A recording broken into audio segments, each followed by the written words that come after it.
Hello everyone, Assalamu alaikum. This is Mohammad Rabiul Islam, a spoken teacher at Saipur's Bhalka branch.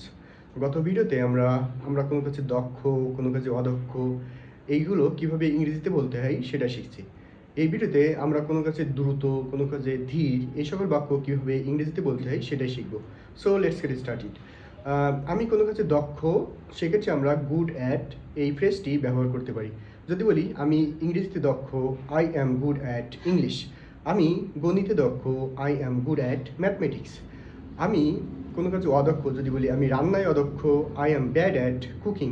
আমি হাঁটায় অদক্ষ, I am bad at walking. আমি লেখায় অদক্ষ, I am bad at writing.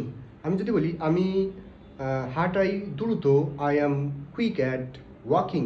আমি দৌড়ানোই দ্রুত, I am quick at running. আমি সাঁতারে দ্রুত, I am quick at swimming.